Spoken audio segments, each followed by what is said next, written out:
Nous voulons vous remercier d'être connectés, d'être là. Et nous rendons également gloire à Dieu pour l'opportunité qu'il nous offre d'être avec vous en ce mardi 16 juin. En fait, c'est une émission spéciale. Ce n'est pas en fait une émission spéciale, c'est juste une annonce.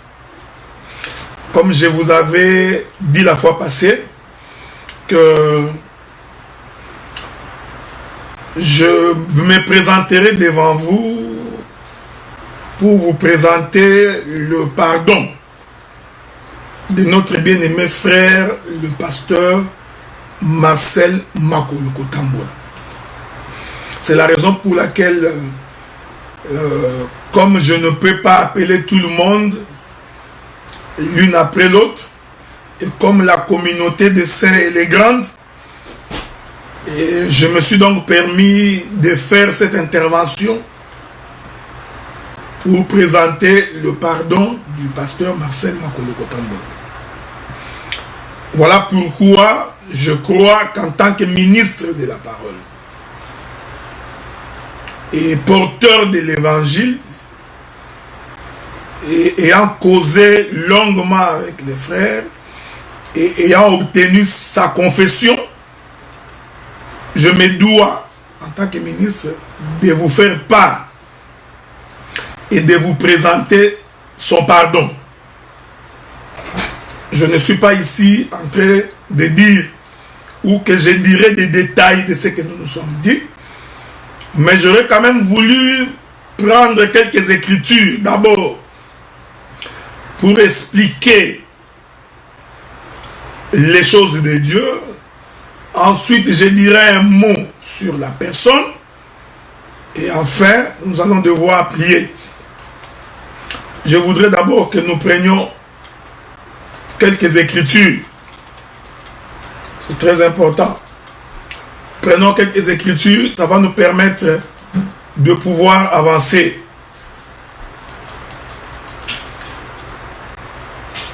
Je prends d'abord l'écriture qui est connue de tout le monde. D'abord, je vais commencer par là. Matthieu chapitre 6, verset 12. J'ai lu. La Bible dit, pardonne-nous nos offenses, comme nous aussi, nous pardonnons à ceux qui nous ont offensés. Je répète l'écriture, Matthieu chapitre 6, verset 12. La Bible dit, pardonne-nous nos offenses, comme nous aussi, nous pardonnons à ceux qui nous ont offensés. Cette écriture nous prouve que tout celui qui a été offensé, offusqué par son frère ou par sa sœur, lorsque ce dernier te demande pardon, tu as l'obligation de pardonner. Ici, je voudrais préciser que je suis en train de parler aux enfants de Dieu, fils et filles de Dieu. Je ne suis donc pas en train de m'adresser à toute l'humanité. Non, je m'adresse aux enfants de Dieu, aux filles et fils de Dieu, ceux qui ont la sémence de Dieu. Le bien-aimé Matthieu nous enseigne que nous avons l'obligation de pardonner les personnes ou la personne qui nous a offensés. Voilà pourquoi il est important de comprendre que vous tous, qui d'une manière ou d'une autre ont été offensés par le propos et les discours tenus par le pasteur Makoloko Tambola, je voudrais ici vous présenter son pardon, vous dire que le frère vous demande pardon. Je voudrais ajouter une autre écriture, parce que c'est toujours important de saisir cela. Voilà pourquoi le pardon ne peut pas faire l'objet d'un débat. Le pardon ne peut pas faire l'objet d'une discussion. Quand on te demande pardon, il faut pardonner. Voilà pourquoi, ayant causé avec les frères pendant longtemps, ayant reçu sa confession, je viens ici vous présenter ce pardon. le livre de Matthieu chapitre 18. Nous allons lire à partir du verset 34, je crois. La Bible dit: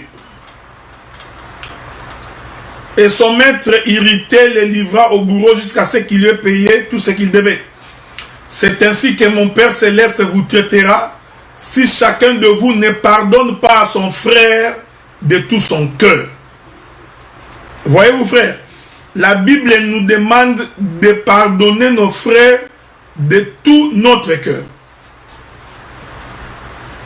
Pourquoi? Parce que lorsqu'un bien-aimé reconnaît son erreur, lorsqu'il reconnaît qu'il a offensé, qu'il a offusqué, qu'il a tenu des propos qui a touché la sensibilité des uns comme des autres, ayant compris cela, lorsqu'il vous demande pardon, vous avez l'obligation de le pardonner. Et je crois également, en tant que ministre de la parole et serviteur de Dieu, faisant aussi la promesse de s'arranger pour que dans l'avenir, que vous ne soyez pas offensés et offusqués par le propos qu'il aurait à tenir. Voilà pourquoi, très humblement, bien-aimé dans le Seigneur, je crois à mon humble avis que la communauté des saints et avec tous les ministres de la parole, des assemblées des saints, des assemblées des élus, des églises de Dieu, ont donc l'obligation, de par la parole, de pardonner à un frère. Ici, il faudrait éviter la haine au milieu de nous. C'est très important parce que ce qui est mauvais, c'est la haine qu'on peut développer vis-à-vis de son frère. Vous savez, aujourd'hui, beaucoup de gens voulant se cacher derrière la doctrine, beaucoup de gens voulant se cacher derrière les traditions, commencent à haïr des frères prétextant que c'est au nom de la doctrine. Non, non. La doctrine nous enseigne que si quelqu'un a péché contre toi et qu'il demande pardon, tu as l'obligation de le pardonner. Et le Seigneur nous dit qu'il ne peut pas mettre dehors celui qui vient vers lui. Comme vous savez, ça fait pratiquement 10 ans que nous avions décidé que le frère soit exclu dans le sacerdoce. Quand je dis nous, c'est-à-dire de par les déclarations qui nous ont offensés, pendant 10 ans, le frère n'était pas au milieu de nous. Et maintenant que le frère vous demande pardon, ici je parle bien du pasteur Marcel Makoloko Tambola. Ici, frère, je ne suis pas ici de vouloir parler des différentes sensibilités politiques. Ce n'est pas ce qui m'intéresse. En tant que ministre, je ne suis pas politicien. Vous comprenez? Je ne suis ni du pouvoir, ni de l'opposition. Mais en tant qu'enfant de Dieu, c'est à ce titre que nous intervenons. Parce que j'ai eu personnellement le privilège et la grâce de suivre ces dossiers. Et jusqu'à ce que nous sommes arrivés où nous en sommes arrivés, que je crois, vous avez l'obligation, vous, de le pardonner et d'avoir pitié de lui, de lui accorder son pardon. Et je voudrais ici relever un fait, c'est que nul n'a besoin de rappeler les souvenirs. Parce que l'Écriture dit, celui qui rappelle le souvenir excite les querelles. Vous comprenez? Donc, c'est très dangereux que de vouloir rappeler. Je vous avais dit lorsque j'étais en train d'expliquer le pardon, celui qui pardonne ne rappelle pas. Il ne dit pas, tu te souviens en 2017, tu m'avais insulté. N'est-ce pas toi qui avais frappé ma mère? N'est-ce pas toi qui m'as escroqué l'argent? Donc, celui qui rappelle le souvenir, il excite les querelles. Voyez-vous? Donc, quand on pardonne, on oublie. Et en pardonnant, nous accomplissons l'écriture. Nous ne pardonnons pas parce que... Et puis, je voudrais vous faire remarquer que celui qui demande pardon, je vous avais toujours dit ça, celui-là, il a la grandeur d'esprit. Celui qui demande pardon, c'est celui-là qui a la sémence de Dieu. Souvenez-vous de la parabole de cet enfant qui avait quitté la maison de son père et étant parti dilapider ses biens. Lorsqu'il s'est souvenu, il est donc rentré dans la maison de son père et le père a organisé un festin pour le retour de son enfant. Nous avons beaucoup plus d'intérêt à gagner. C'est pour nous bénéfique que le frère Marcel Makoloko Tambola rentre au milieu de nous. Je vous dirai pourquoi plus tard. Et nous pensons également que le ciel aura à gagner que le frère soit au milieu de nous. C'est pourquoi je me permets de vous dire tout simplement que au regard de tous les propos tenus par les bien-aimés qui vous auraient offensé et offusqué, je vous prie de pouvoir le pardonner. Ok? De pouvoir lui accorder sa clémence. Ici, nous parlons de différentes déclarations à caractère politique qui ont été tenues par les frères et dont plusieurs ont été offensés. Je n'entre pas dans les détails parce que nul n'est besoin pour nous de retourner sur ce point-là. C'est pourquoi je vous exhorte et je vous dis de faire un effort avec le Saint-Esprit pour pardonner. Et quand on pardonne, on oublie. Vous savez, bien aimé dans le Seigneur, j'ai toujours dit que si le Seigneur était rigoureux avec nous, je pense que personne d'entre nous n'hériterait le royaume. Si le Seigneur voulait vraiment être strict avec chacun de nous, je suis certifié à 100% que personne d'entre nous n'hériterait le royaume. Mais ce qui est important, ce qui est avantageux, c'est lorsqu'un bien-aimé reconnaît ses torts, lorsqu'il reconnaît qu'il a offensé ses frères ou ses sœurs et qu'il demande pardon par rapport à cela, nous avons l'obligation de lui accorder notre pardon. Je vais vous lire deux, trois écritures pour que nous puissions bien cheminer en cela. Mon discours ne va pas être long, ok? Parce que je suis venu spécialement pour vous présenter son pardon. Ok? Donc, ayant suivi les dossiers, donc je suis bien disposé pour vous dire que les frères vous demandent pardon. Et vous demandent de l'accueillir et de les supporter. Prenons quelques écritures. C'est très important. Proverbe chapitre 6, le verset 14. La Bible dit: la perversité est dans son cœur. Il médite le mal en tout temps. Il excite des querelles. Donc, il ne faut pas méditer le mal. Il ne faut pas philosopher. Il ne faut pas beaucoup penser. Ok? Parce que ça exciterait le querelle. Et les enfants de Dieu ont l'obligation par le Saint-Esprit de pardonner quelqu'un lorsqu'il a mal agi. Je vous avais dit, je crois vous avoir déjà dit que lorsque quelqu'un demande pardon et prend la résolution de ne plus recommencer, nous croyons qu'à ce moment-là que Dieu aussi vient soutenir la personne pour que nous marchions. Et je suis certifié à 100% que ce n'a pas été facile pour les frères. Ça a été très difficile de ne pas être au milieu de nous. Ça a été des moments pénibles, des moments de souffrance. Voyez-vous, frères. Et je vous dis que c'est par la prière et par la main de Dieu que nous sommes arrivés là où nous en sommes. Donc c'est avantageux pour la communauté chrétienne que le frère revienne au milieu de nous. ne faut pas vouloir. La Bible dit ceci.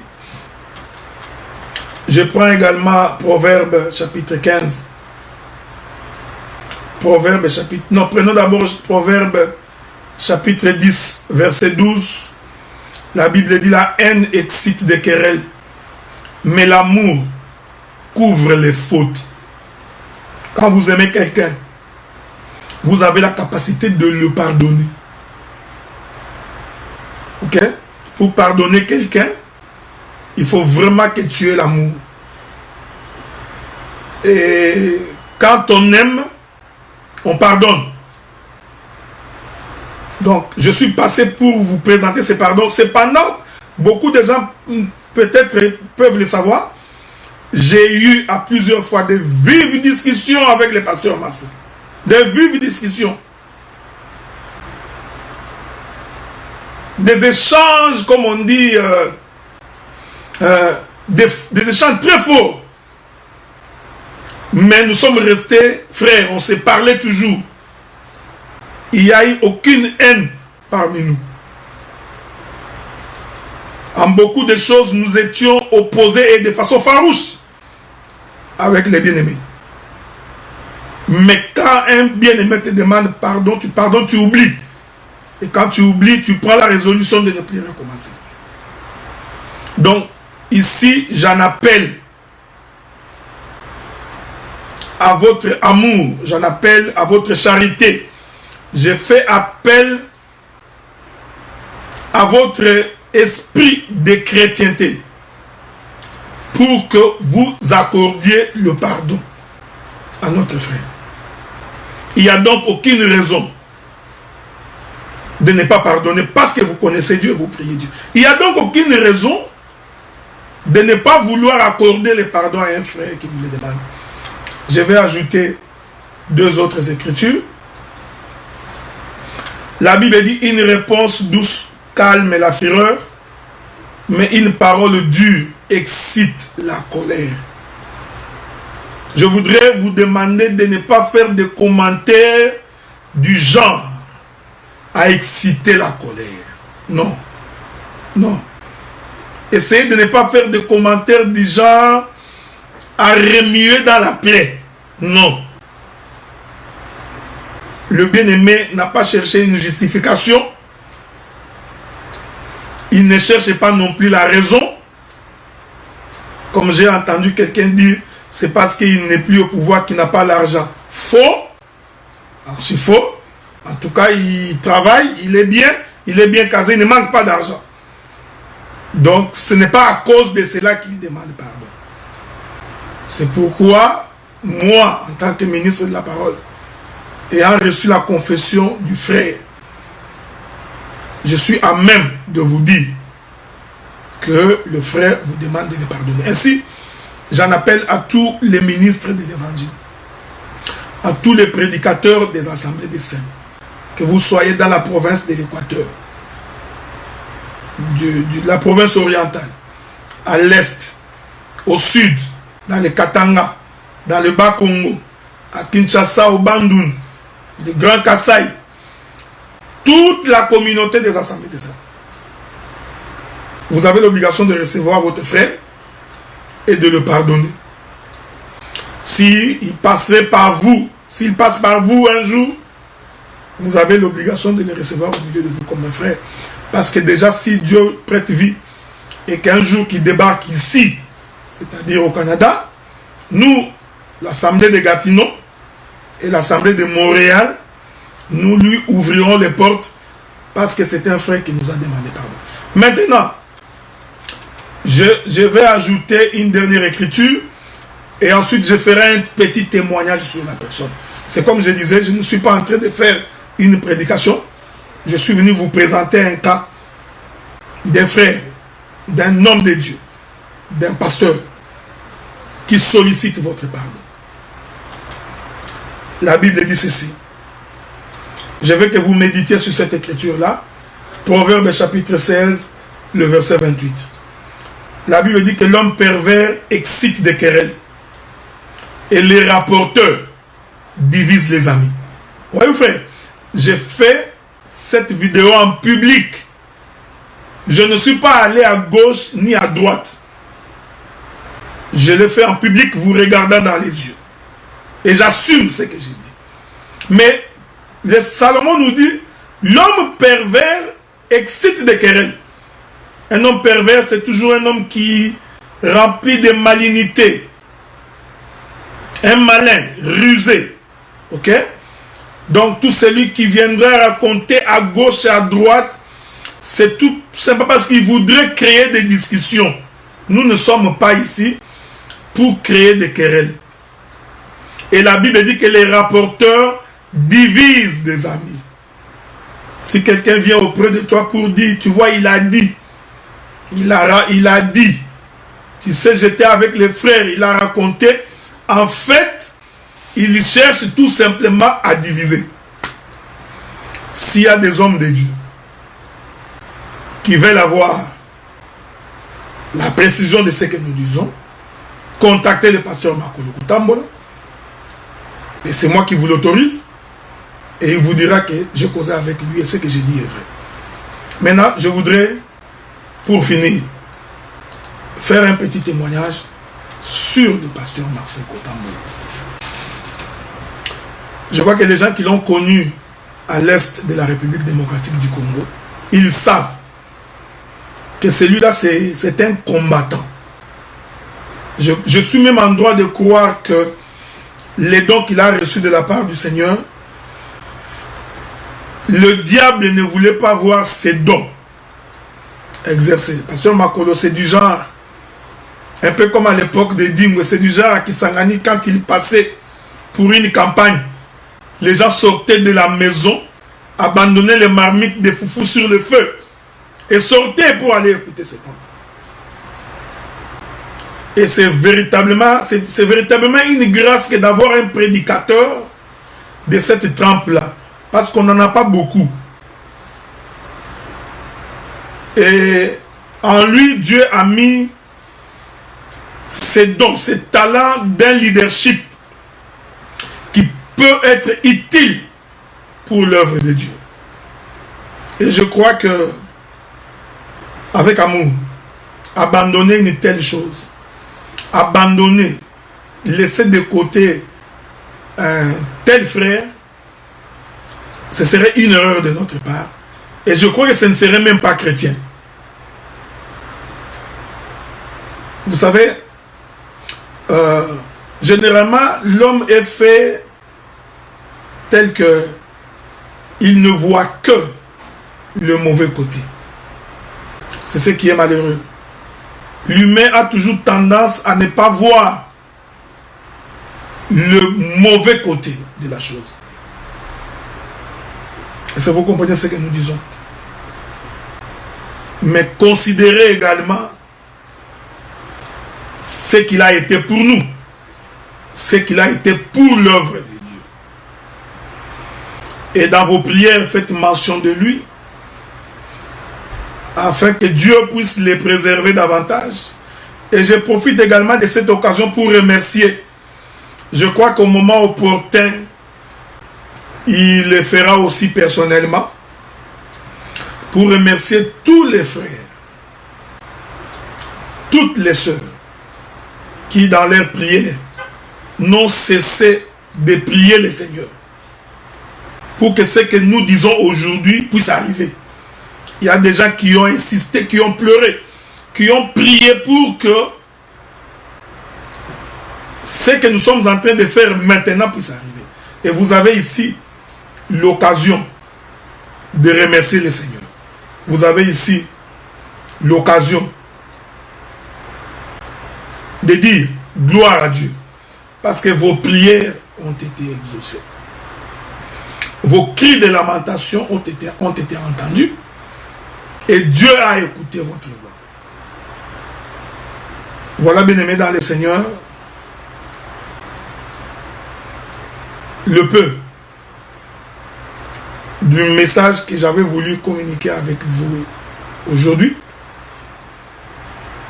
Je vous demande donc dans vos prières de penser à lui, dans vos prières de le pardonner. Je sais que certains pour des raisons de sensibilité politique, ont des blessures intérieures. Mais écoutez, nous sommes enfants de Dieu. Ce qui nous unit, c'est la parole. Et quand il s'agit de la parole, nous nous plions. J'ai fait également appel aux ministres de la parole. J'ai fait appel aux serviteurs de Dieu. Des hommes de bonne foi qui ont le Saint-Esprit. Que nous puissions tous œuvrer dans ce sens. Que nous puissions tous marcher dans la même ligne. Que nous puissions tous accorder le pardon au pasteur Marcel Otamba. Voilà, bien-aimés dans le Seigneur. Donc, voilà pourquoi, bien-aimés dans le Seigneur, je vous présente son pardon. C'est pour... je comprends, j'ai suivi... je crois que c'est la déclaration de mon bien-aimé David Mouliro. C'est comme j'ai dit, bien-aimé David, on ne peut pas rentrer dans ces détails-là. Ça fait autant d'années parce que il y a beaucoup de choses qui se sont passées que le peuple n'a pas besoin de connaître. Ok? C'est ce que j'ai dit. Beaucoup de choses que le peuple n'a pas besoin de connaître. Parce que ça ne va pas vous aider dans votre foi. Vous savez, il y a une écriture qui dit que lorsque Israël faisait des déplacements, je vais finir par là, et que l'on constatait dans le camp que quelqu'un avait la lèpre, la Bible dit, le camp s'arrêtait. On prenait celui qui avait la lèpre, on le mettait à côté. Et le camp, Israël ne pouvait plus se déplacer.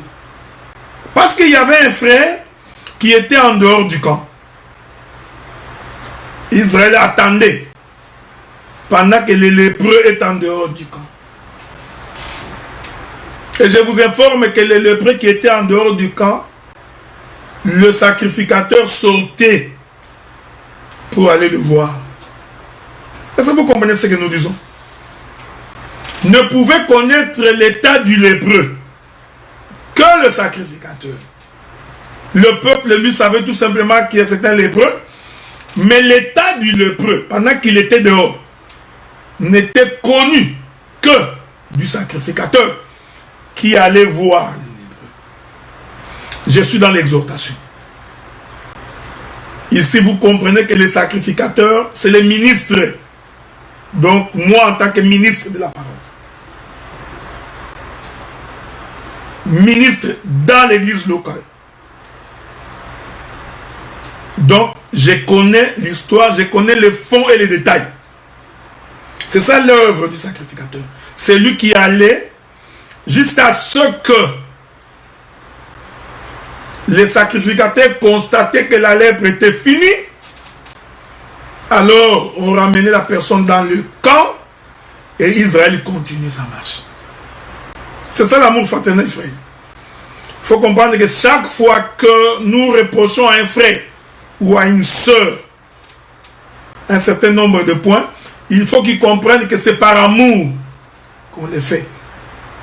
Et lorsque nous constatons que la lèpre ou la personne a compris, nous avons l'obligation de les ramener au camp pour que nous continuions la marche. C'est très important. Donc, je refuse que le peuple puisse pécher. Tu vas pécher pour rien. En voulant savoir qu'est-ce qui s'était passé, qu'est-ce que les détails, comment. Non, non.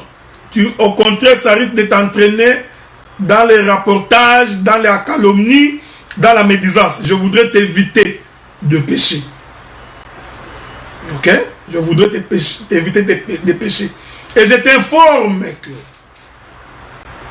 lorsque quelqu'un pêche, il pêche d'abord contre Dieu et il pêche contre ses propres frères.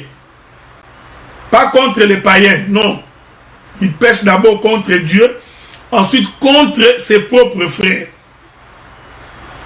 Donc, j'interdis tout celui qui n'est pas fils de la maison de venir faire un commentaire. Si tu es membre d'un parti politique, tu as tes opinions politiques, tu peux les garder pour toi. Mais les fils de la maison, le fils d'Abraham, fils dans la foi, c'est à eux que nous présentons ces pardons. Après que nous ayons demandé pardon à Dieu, maintenant c'est à vous, filles et fils de Dieu, que le frère vous demande pardon. Si vous comprenez? Donc je voudrais vous éviter tous ces détails donc comme j'ai entendu le bien-aimé David qui dit ça fait 10 ans. C'est pas un problème. Israël campait, il attendait jusqu'à ce que. Si vous comprenez? Même si ça prenait 40 ans. Pour nous, tant que le frère est au milieu de nous, rentrons au milieu de nous, nous bénissons le nom du Seigneur. Voilà, bien-aimé dans le Seigneur, ma petite intervention. Il n'y a pas besoin que vous puissiez me haïr. Parce qu'il y a deux fous. Il y a des gens, même quand on fait une bonne chose, la haine toujours. Non, non, non, frère. Nul n'est besoin que vous puissiez me combattre. Ne me combattez pas. Ok? N'allez pas m'insulter. Non. Je suis ministre de la parole et moi, j'ai suivi les dossiers. Vous comprenez? Donc, pendant longtemps, j'ai suivi les dossiers. Pendant que beaucoup avaient négligé, peut-être beaucoup étaient très occupés, n'avaient pas le temps. On comprend. Mais moi, j'ai eu le temps de suivre les dossiers. Voilà pourquoi je peux aujourd'hui dire que le frère est rentré au milieu de ses frères parce que nous lui avons pardonné. Je vous conseillerais également ardemment, si vous voulez lui parler, vous pouvez lui écrire, il vous répondra. Vous voulez le saluer, il vous répondra. C'est votre frère. Que la gloire soit rendue au Seigneur. Telle a été ma petite intervention d'aujourd'hui. Donc, je vais donc vous quitter. Et nous allons devoir nous retrouver le samedi comme d'habitude